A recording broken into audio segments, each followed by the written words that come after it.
a housewife, and the reason it's called a housewife is because sailors, when they're in the middle of the sea and they need a needle and thread, they all had one of these, and they were actually in the Royal Navy. They were provided with one, and they called it a housewife because it does all the things that a housewife would do if you were in a bit of stitching trouble.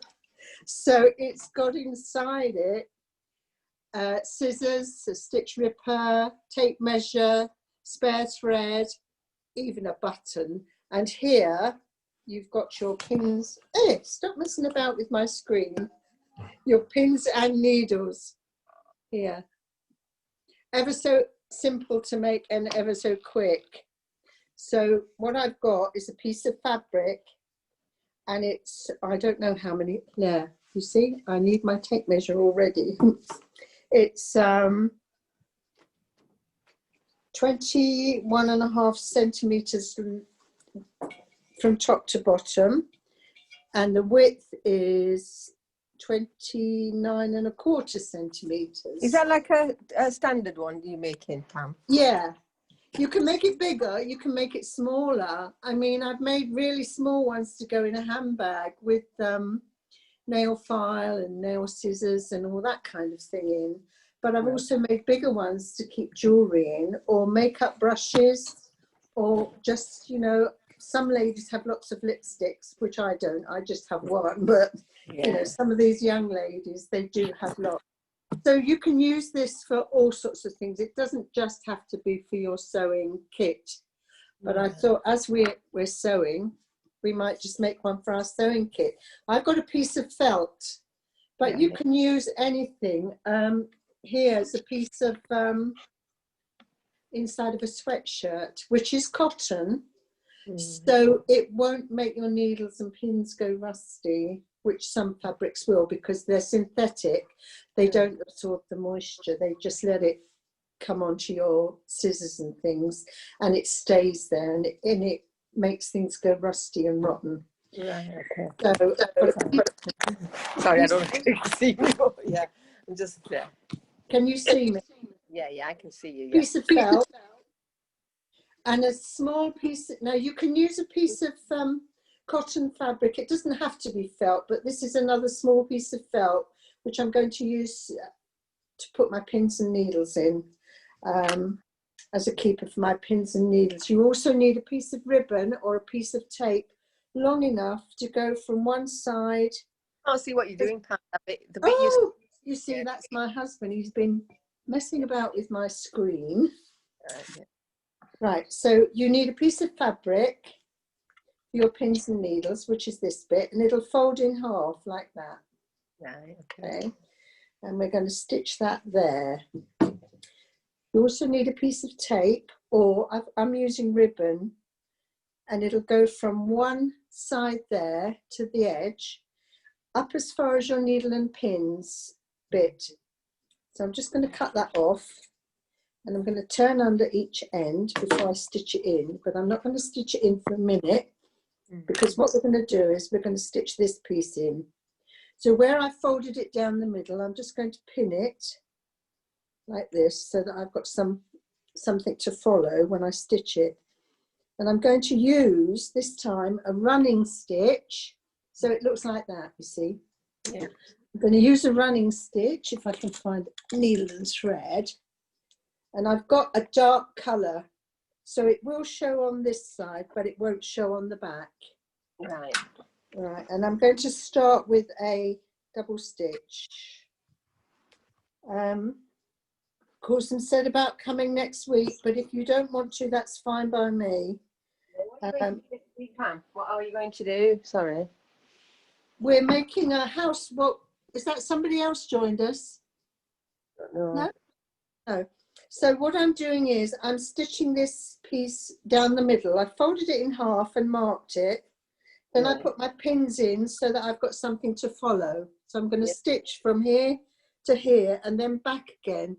But I'm going to use a running stitch. So you'll have a gap in between each stitch. Do you know how to do running stitches? Yeah. Yeah. So I'm just going to stitch that all the way down to the bottom of this piece of fabric. To be honest, I used to teach Asian dressmaking, Pam, at one point. Oh, well, so you know. So that's for Blackburn College. Yeah. Oh, right. Yeah, so I'm a pretty good, you know. I've never taught needlework. Well, I've never taught needlework in a school.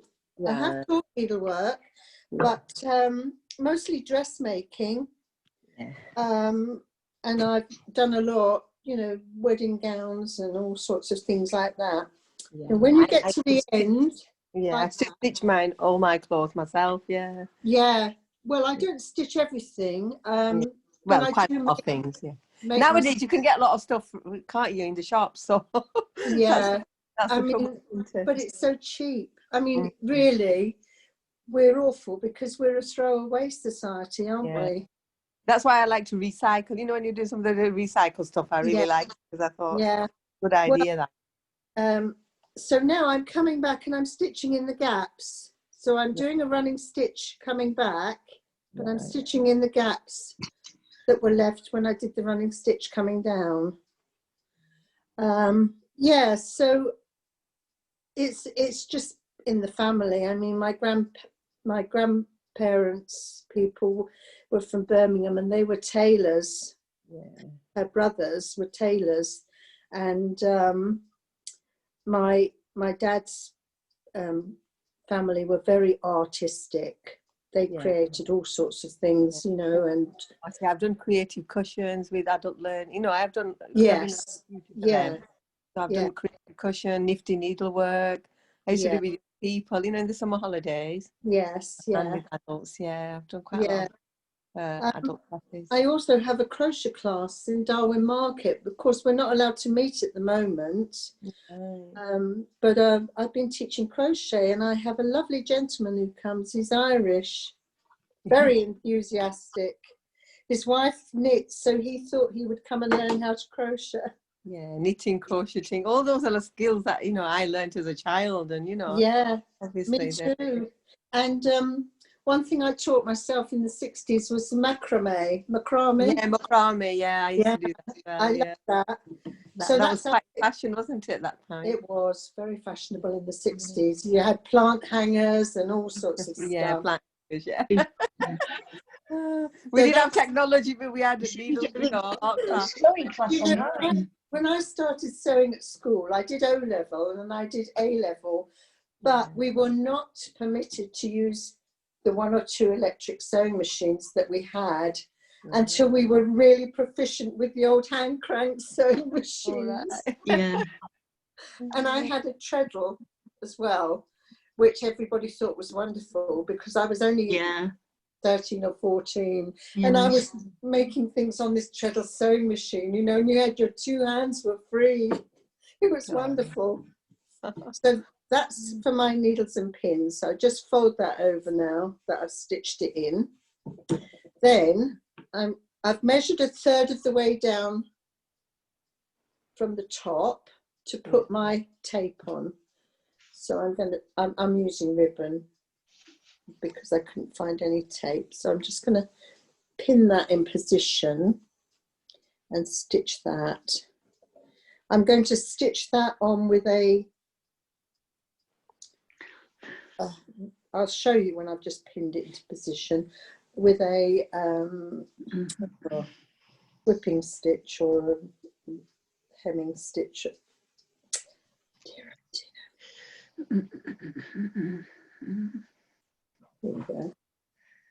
I've been trying to get lots of things knitted for folks for Christmas.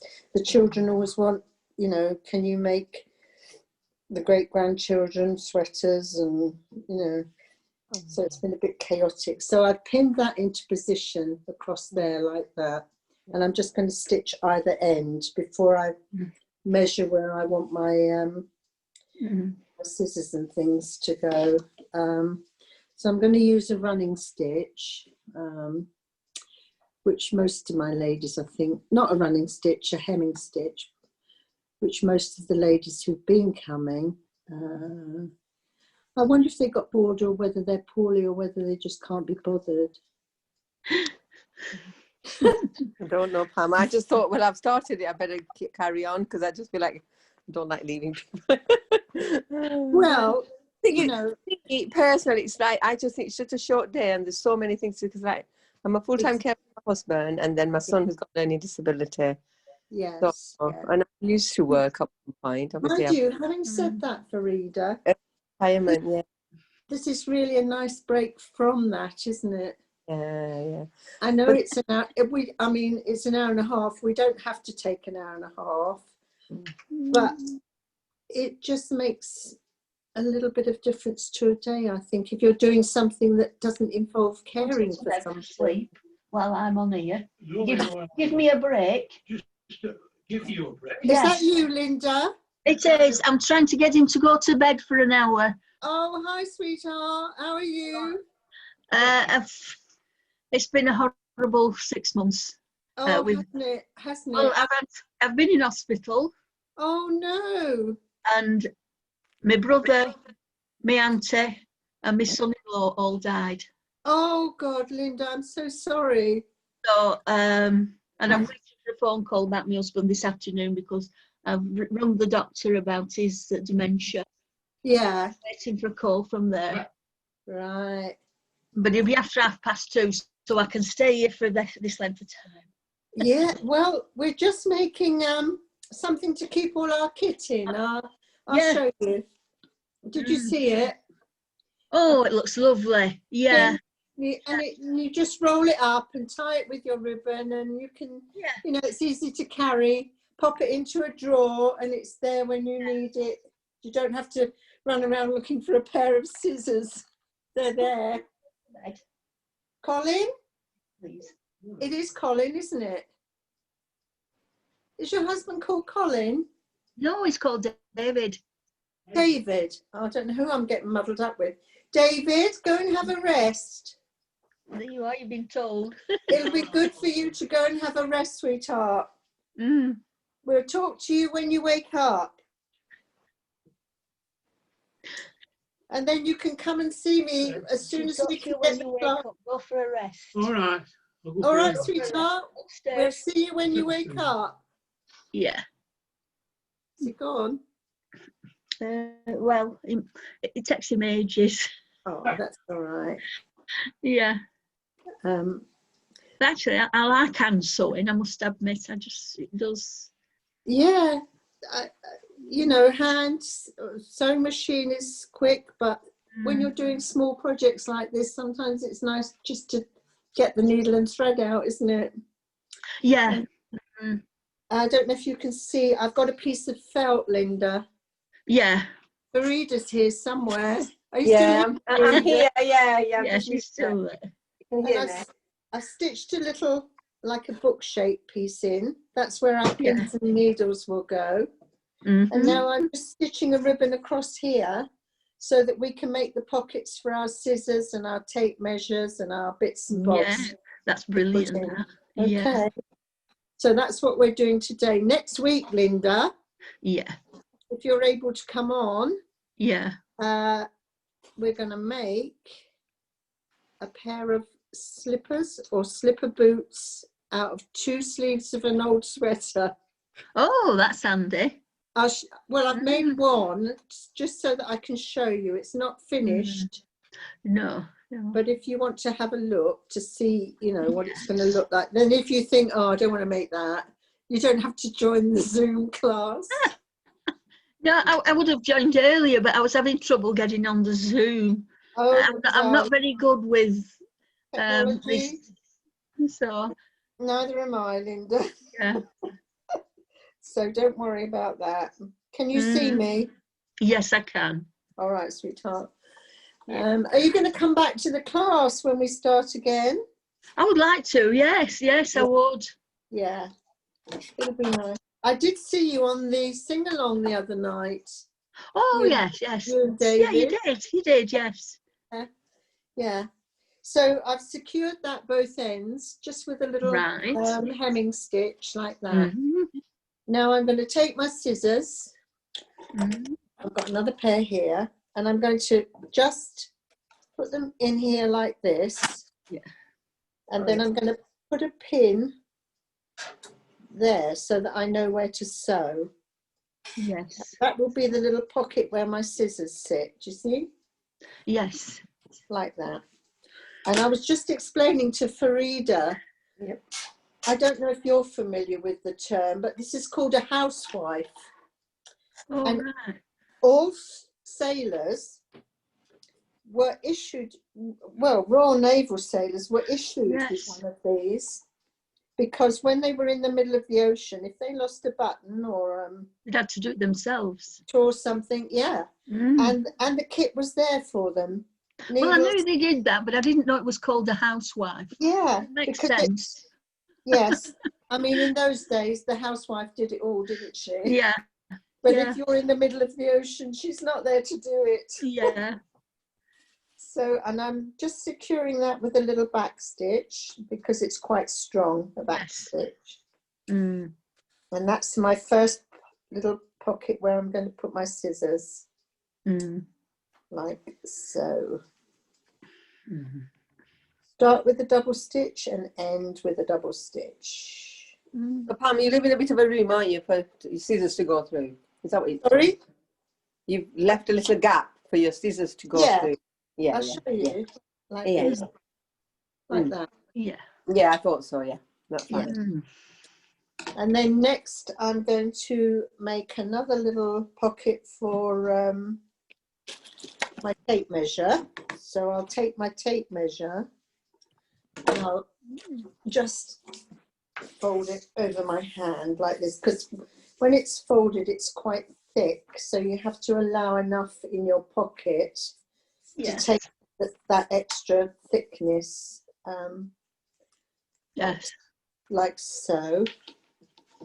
So I've folded my tape measure and I'm just going to pop it in next to the scissor pocket like that.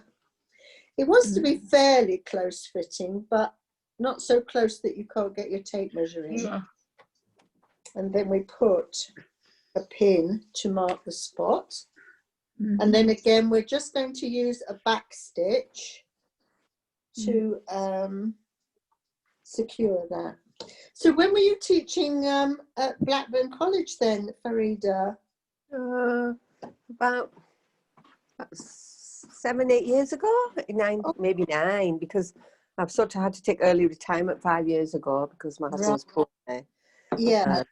Obviously my son as well, but Yes. mainly for my husband. Yeah, so I've taken an early retirement, but yeah, I used to do, adult learning classes. Yes. Yeah. And teach arts and crafts, but basically I used to teach Asian sewing for Blackburn College. Yeah. And like I said, I've done creative cushions with youngsters, like them their own cushions with felt. They're good, Yeah. Yeah. Yeah. Needlecraft, handbags, things like that. With the young people, yeah. It was like summer places, I think. Yeah. I think, I don't miss teaching in school anymore. Yeah. I didn't teach needlework in school anyway. You teach? But, sorry? What did you teach? Science. Oh, okay. Physics, chemistry and biology mostly. Right. But when you travel and you go to a school, you just do what they want you to do, because some schools, they don't have the facilities, they don't have, for science. And when I went to Africa, I left all my equipment behind. I had a microscope and lots of things that I actually took with me. But because they didn't have any of these things in the school, I just left it all behind for them to use, because they were so enthusiastic and they just wanted to know, how to do everything. And I thought, well, I'm in a position that I can get more of this stuff when I go home. So it's only right that I should leave it behind. How long were you there, Pam? Nearly 7 years. 7 years. Oh, no. How long But was that? Since then, I've been everywhere, all over the place. I went to Russia. Sorry. I went to Russia to work. Oh, wow. That was And you would be amazed at how poor they are. Really? Yeah. I mean, I wasn't working in the cities. I went to St. Petersburg, but I actually went from there out into the great woods, into the forests, to the villages to work. And they're actually very poor people, very poor.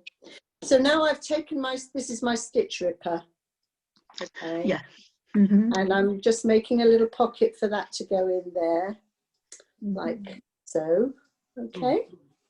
So I'm just going to stitch that. Yes, I mean, people think, oh, Russia's a very rich country and they've got lots of farms and all this kind of thing. But in actual fact, if you go beyond the cities, they're very, very poor. They don't have money. They barter with each other. You know, well, I've got a chicken and you've got a fish trap. I'll give you 6 eggs if you give me 2 fish. And this is how they live.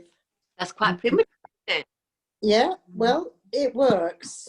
But the other thing, of course, is... Yeah, of course. I'm not saying no. I mean, it's a good thing. I'm not saying... Because obviously, we all want to go back to the old ways, don't we? Oh, No, it was but like you say, when a country like Russia has got an image, hasn't it, that is quite yes, yeah. Well, some years ago, I was watching a television program about this teacher and his wife in Russia, and they were friends with an English couple over here. And he had a car, a small car, and they lived in a tiny flat with the 2 children. Yes. So the English family went over there for a holiday, and then the Russian family came over here. But they took them in a supermarket and they were amazed at what you could get. And the one thing that they liked and they were going to take back with them, believe it or not, was sanitary towels. Oh, absolutely. Yeah, because you couldn't. But these 2, they were teachers, they were school teachers, so they had what you would imagine good jobs. But they still lived in a pokey flat. Yeah. And most people didn't have a car. No, that's right. All European cars, you know. Right. So that's where we've got. Yes, that's lovely. I was just thinking, if you put some cardboard in between the flaps at the back, it'd stiffen it a bit. It would. Yes, you're quite right. Or you could use a strip of iron-on violin, a heavy-duty one, just the same as your ribbon. Yeah. That would work. Yes. Yeah. And then I've got a reel of thread, an emergency. Right. It should be white, really, but, yes. you know. So I'm going to put that in next, and I'm just going to mark where that should be. Yes. Anything like shampoo, soap, any toiletries at all, very difficult to get hold of. I stayed with one gentleman and his wife, and she got me up at 5:30 in the morning and said, you have to get dressed and come. So I didn't know what was happening. So I got dressed very quickly, and she said, oh, it's no time for washing, no time for washing. And she dragged me out the door, and I said to her, but where are we going? And she said, I heard last night, very late, that there was going to be some meat in the village that we could buy. And so we're going to queue now to get some meat for dinner tonight. Yes. Oh, wow. Yeah. So you see, we take so much for granted. Yeah. How long was that ago, Pam?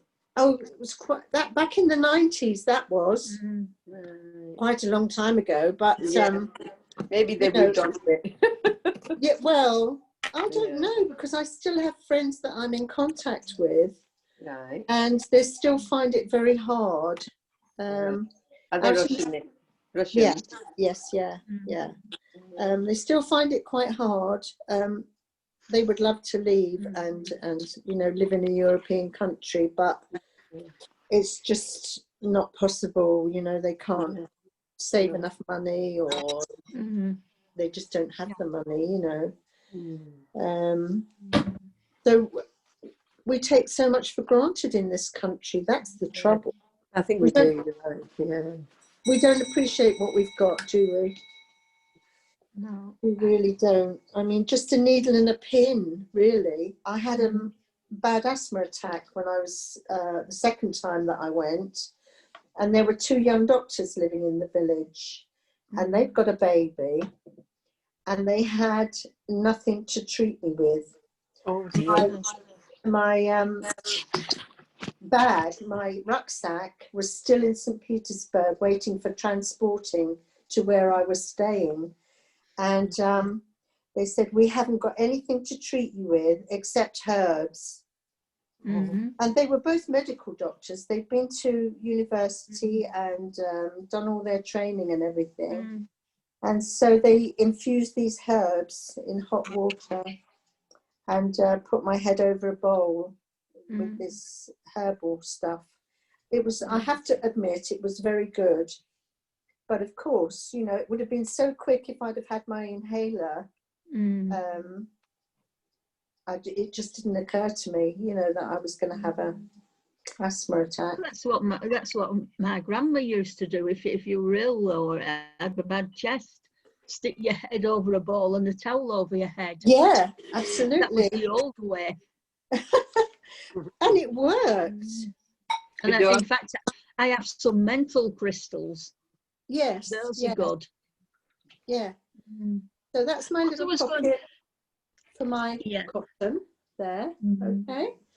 And then whatever you want to put in the other pockets, you might want to do another one for another reel of cotton, one black, one white. Yeah.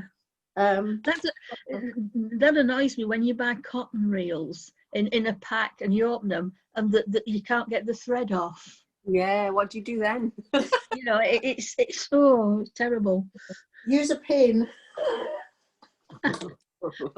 Buy better thread. Some of them, they have like a thing around the bottom that the thread is wound onto and you just pull it. But like these ones, they're a bit more difficult to you know, find the end and so that's really that's it. In fact, I think I did something similar at school many years ago. Yeah. Quite pleased with myself afterwards. We have to put our tying ribbon on, which is the one at the back here. We only stitch it at one end.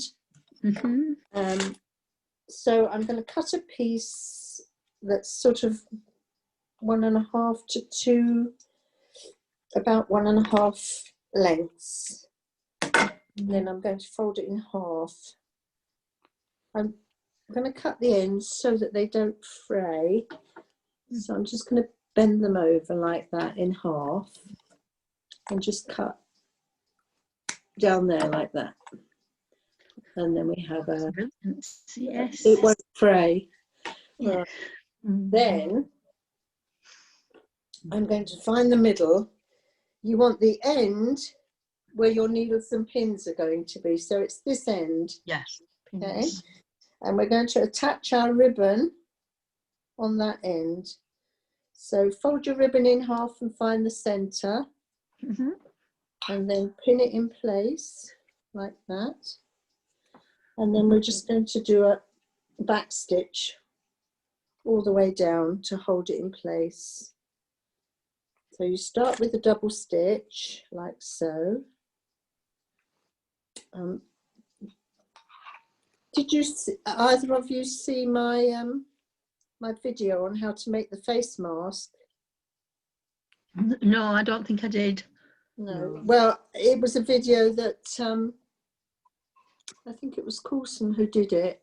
I made the video and then I sent it to her on Facebook, and she or I sent it to her and she put it on Facebook on how to make the medical mask. Well, not medical, but you know, a sensible mask that you can wear when you're out and about. I think we're still going to be wearing masks for quite a while yet. Well, I think they've just come out now with the immunisations. Yeah, some people have already had it. But I was wondering how safe they were, because usually when they come out with new things, they've been testing them for years. Well, have they had long enough to test? This is true. They really don't know how long the immunisation will last. that is one thing, of course, whether it might last a few months or a year or 5 years, whether you have to have it every year like the flu jab. But they have been testing it on several thousand people, apparently. Around 44,000 people have gone to be guinea pigs for this for this test. So it's difficult to say, isn't it, really? We just don't know. Well, what I don't understand, why are we not waiting for the British one, the Oxford one? Why have we gone? Because cheaper. Company, sorry. It's cheaper as well, the one that's Oxford. It's very much cheaper. Yes, I don't know why. We're waiting for permission from the medical examiners people to say whether they're approving it or not. They look at all the data that's been collected while they've been testing it on people. Yes. And apparently Pfizer have already had that permission. So it's going to be very expensive, isn't it? I don't know where the government's getting the money from. well, exactly. I mean, with all the furloughing and everything, I can see the government are struggling a bit. Because they're not getting the taxes because nobody's at work. Because where it came from, China, they haven't started the mass thing process, have they? Immunization program. They haven't, but in China, it's still very strict. I've got friends out there who are school teachers, and they were in Portugal at the beginning of the year on their half-term holiday when all this started, and they were not allowed back into China until October, and they had to go to a government-sponsored hotel for 14 days before they were allowed to go back to their apartment, so they could be watched and monitored daily and so on and so although they haven't got the vaccine, they are being very, very strict on who can go where and when they can go, and they have to be monitored for at least 14 days and so on and so forth. But I think they are about the expense as well, because when it first came out, they said, "Oh, the Oxford one is like £2 per person to immunise," and this one £11, and I thought, government has ordered so many. How are they going to afford it? I don't know. I don't know. I think it's just a little bit of desperation, to be honest, because the government can't afford to keep furloughing people and paying people to keep their jobs and so on. And I mean, it must be just emptying the coffers, mustn't it? But is that not the one, the Oxford soon? Is that I think we will get it pretty soon. I think we're on the verge of having it. So we will probably have 2 lots or even eventually 3 lots going. But the Oxford one, you only need to have one jab. One jab. 2 jabs. I heard lots of good things about it, like it was, inexpensive. It was like 1 jab only, so and I don't think they were charging like the third world countries or something. It even said that. So no, which will be good actually, because I remember when I was in Africa, we had an outbreak of polio, and we couldn't get anything for the children anywhere. No, you could get it on the black market at some crazy price. But it was just so horrendous. Children were dropping like flies around me. I was just... How long were you there for, Pam? You do nearly 7 years. Oh, wow. Was that a while ago? Yeah, that was a long time ago, back in the 70s. Right. When I was young. Yeah, some of us remember the 70s and the 60s and the 50s. So where else have you been besides Russia and Africa? Well, mostly on the continent, Italy, Germany, Finland, France. So where's the best place in Europe then out of those, do you think? I love Finland because it's so clean. Yeah, I've heard that. And they're very law-abiding people, very, very law-abiding. I didn't like Germany, I have to be honest, because they're very, what can I say? It's like being in a beehive. They all follow each other. Everything is so ordered and organised. And I just didn't like it. Oh, so where were you? Were you in the city in Germany, or? Sorry? Were you in the city, or? No.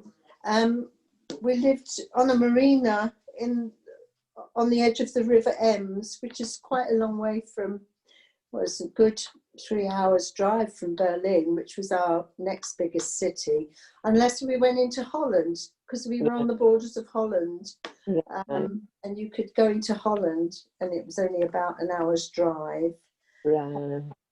But Italy was my favourite place. Italy. Because, I think because the people are so, ooh, crazy. Are they crazy? Well, if they don't have their cup of coffee first thing in the morning, they're very bad-tempered, I can tell you that. Right. But they lovely people, really. And the history, oh my goodness. I went to this place called Duino, a little town, and it was absolutely as it was during Roman times. And people were still living in the houses. It was incredible, absolutely incredible. So this is what we've got now. Right. Scissors, tape measure, etc. And we're going to put our needles in this side. We've got pins in this side. So we just close that up like that. And we start to roll from the scissors end. So like this. Oh, forgot to turn it up. You can turn the bottom up like that. It keeps everything nice and secure. Yeah. And then you just roll and roll and roll and roll like that. And then you just tie it like that. Tie it, and it's all there, small enough to go in your suitcase or your carry bag if you're traveling, or, and there it is. That's your housewife. And I was telling Farida, Linda, that you can make these for jewellery or makeup. All sorts of things. If you're a picnic person, you can make them for keeping your knives and forks and spoons in when you go on a picnic, or, you know, they're really simple to make and really, really handy for all sorts of things. What jewellery? You can, Talking about that, the other week I had a quilt, you know, one of those big quilts, the ones where you put a cover on and you're like this trying to get it on. It takes you longer to put the, and I hated it. Anyway, I thought I'll wash it, but when I took it down to the machine, it was too big. You know, I would have ruined the machine stuffing it in, so I took it out and I thought to myself, what can I do with this? Because it's all padded. And then I thought, well, why don't I cut it up into smaller bits and make cushions? Well, we were doing cushions last week, Linda. Oh, I missed it then. you missed it, but you know, we can do it at the sewing bee when you come back. I just thought it would be good to use it up that way. Yes. Or if you need to use something like stuffing, if you need a bit of stuffing for something, you can open up one of the sections and take the stuffing out. And use that, and just use it. I usually wash mine first and just well, I was going to cut it up and then saw the end so that it was a square, and then put them in the wash. Yes, good idea. That way. Yeah. I don't want to break my washing machine. Beware on that. if you've got a feather one, beware. No, we don't use feathers. No, I don't, because I'm allergic, but feathers will go everywhere. You'll still be picking feathers out of your clothes 3 months later. Yeah. Well, I remember from being little the old feather pillows, but I mean we've got asthma now, both of us, and other chest problems, so it's no good. We have to have the other stuff. So that was our project for this week. But if you are joining me next week, Can I just ask, if you were doing can. a jewellery kit, Yes. how would you do that then? Is it? Well, what I would do, like if it's pockets, you could make a row. Well, not drop out. Like if you put earrings and rings and things like that in it, in the pocket. Yeah, you'd have to make pockets inside. Yeah. If you've got small, I was thinking chains, you know, heavy gold chains, which I don't have, but if you have chains or necklaces that you want to keep in one of these, what you would do, you would stitch a row of poppers along the top or buttons, and then you would be able to lay your chain over in there. So you'd have your popper here and the bottom of your popper here, and you'd lay your chain in between, and then you just snap it over the top and it would hold your chain in place. Do you see what I mean? Oh. I'm just trying to think. I've got one. I'm just trying to think where it is. There's nothing in it, mind. It's awful. Fiddly things, aren't they? Jewellery, like rings and earrings. I'll tell you what I've just made for my friend, and it's a circular one. Right. And it's one big circle, and then with a smaller one in the middle, and then you have little pockets to put all your bits in around like that. And you make a tube that you can thread a ribbon through, and you gather it up. So it's like a bag. You gather it inside the top. Have you got it there? No, I haven't, but I made two last weekend for do you know Joanne? Joanne Bates? No. I probably don't. I remember. She's the one who does the bake, Frida. Sorry, say that again. Oh, right. Joanne is the one who does the bake. The baking class, yeah, Joanne. Mm. She does the baking class, the Zoom class for baking every week. Well, I made two for her. One's for jewellery and the other one's for makeup. One is a little bit bigger than the other. The makeup one is bigger. So if you want to see what they look like, do you go to the baking class or not? Yes, I have been going, yeah. Well, I'm sure she will show you if you ask her what it looks like. And then you just, you can lay it out flat, you see.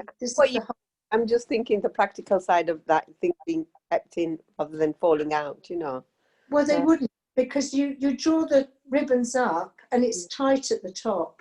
Yeah. And you just tie your ribbon. Nothing can fall out of it because there's no hole in the top. By the time you draw your ribbons up, it's secure. It would look like that at the top. No, I know.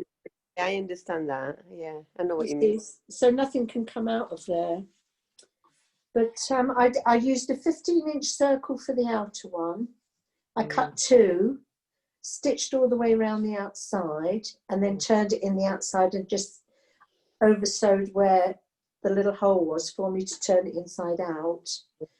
And then I made one that was like 3 inches smaller all the way around. So that was 15 less 3 is 12. So the small inner one was 12. And I made two circles stitched together. And then I laid it in the centre of the big circle and marked out where I wanted to make pockets, like that. And then just stitch there, there, and there. And then in the 15-inch circle, close to the edge, I stitched like a tubular shape all the way around, cut a little hole in it, threaded ribbon, and then gathered it all up. Yeah, I know what you mean. Yeah, I understand that. Yeah. You know, so yeah, and it does work. Yeah. It does work. You know, but these flat ones you can use for your makeup brushes or that one's that makeup. I thought it's you know simple enough, but I just thought with the jewellery, I'll see if I can fish out my other one, and I'll show you next week. And it's got poppers all the way along the top. Right. and I'll show you how it works. Yeah. Right. Now, do you want to see what we're going to try and do next week? Yeah, please. Please, yes, please. You can make them long or short. I don't know. I'm coming. I've had to stop it because it's rather small for me. You were walking up and down. So there's a milk bottle in here. All Because right. it's too small for me. My legs are too fat for this particular sleeve because it's off. It's from a size 8 sweatshirt. You can see how thin it is. This is this is a slipper boot, but I haven't finished it because I'm going to have a pom-poms on the top here, on here, for a little bit of embellishment. And I might put something decorative around the toe. But that's it, ever so simple to make. You can see underneath, that's your sole. But I'm also going to make a shorter version, like a short sock, not like a boot. So I will have done that by next week. So you'll be able to see. And they will be about that length, but all made out of an old sweatshirt. So you could do a jumper, couldn't you, that? You can use a jumper, sweatshirt, anything with sleeves in it. Even if you've only got something with short sleeves, you can make the slipper boot rather than the long one. The sock boot, sock slipper. Yeah. You get knitted booties, don't you, like that, to wear in the winter, don't you? Yeah. Well, last year with my crochet class, we crocheted with fairly chunky wool. We crocheted slippers. Yeah. And they're really robust. I wear mine all the time around the place. I have to go my feet are always cold. Just hang on and I'll go and get them. Yeah, my feet are always cold. And I wear double socks and slippers. Come down again. And I could, when you went up, I could hear you walking up and down upstairs. And I thought, what's he doing? I went to sleep. You weren't then, you were walking up and down. Yeah, well, I was asleep. And then you got in bed, you must have been asleep for 10 minutes. You need a little bit longer than that. No, you haven't, because I were on here at 1:30. These are my crocheted ones. Oh, they're good. I like them. Yeah, I like them. Yes, I like them. And they're very well. They're made with chunky wool, as I said. Yeah. But, the only reason I'm asking Pam is my feet are always cold. It's just I wear double socks and slippers, and still I'm cold. So I just thought that's something I could make. Is it very hard to make that? Well, no, but I don't know if I could show you on Zoom. Actually, I've got lots of printouts that I've done for my people. Right. I mean, I can if I can get a printout to you. Yeah, please. You'd probably be able to follow it. Yeah. What wool have you used for that? Because it seems quite thick. It is. It's chunky. Chunky, yeah. Yeah. So would you use a chunky needle then for? I think I used a size 5 crochet hook. Right. Yeah. Because I know in the 60s you used to wear those squared jumpers. You stick all the squares together. You make little flowered squares. Yeah. I don't know if you remember that. Yeah. I remember. I've done that. I've made like a table cover with that. Like a coffee table cover. Yeah. And I made a poncho with it. Yeah. And a waistcoat. And I remember doing that. Yeah. Yeah. It was very fashionable in the 60s. It wasn't it? Yeah, it was. Just putting one on so that I can show you. Hang on a minute. I have to get my foot up on the table. Oh dear. Oh, all right. Nice and warm. And they are actually very warm. Yeah. So I would have loved to do something like that. Can we not do that instead? What? Or can you not show it? Well, yeah, we could try. Do you crochet, Linda? Well, I did try with you when I came to class, but I wasn't very successful. Yeah. That's a problem, isn't it? Yeah. Oh, gosh. what we need is something that you can put in your slipper. Yeah. That you can put in the microwave to heat. I think you can get actually microwave slippers. Yeah. I'm sure I've seen them somewhere. You put them in the microwave to heat up, Yeah. and then you put them on. But do they not get cold after a while though? I think they Oh yes, yeah. But Because I mean, used to get like a little, you know, my hands and my feet are always cold. So you Right. could get from outdoors place something for your hands that you heat up in a pan and it's nice and warm. And but it goes cold after a while, and then obviously it's like a gel, you know, that you can put in your pocket before you go out. Yes. My hands go blue, my fingertips go blue when I'm outside. Do you have that? There's Raynaud's. a condition, isn't there? Yeah, it's called Raynaud's. Raynaud's. Yeah. Do you have Raynaud's? Yeah, I have that. Yeah. So I'm not very good in the cold, so I have to go out well prepared, you know, with gloves. Yeah. But even with the gloves, I'm still like my fingertips go blue and numb, you know, really severely. So you have a pair of fur gloves. Wear them with the fur on the inside. That's what I learned in Finland, because it was sometimes minus 25. Right. And really a different kind of cold to here. We have the dampness here, but it's a very dry cold over there. Right. And you know, you could sort of split your lips and whatever. Yeah. You learn not to lick your lips. Yeah. But having said that, anything, they don't wear their fur on the outside. It's not a status symbol. They wear it on the inside because the fur is what keeps them warm. Okay. Yeah. I'll have to try that.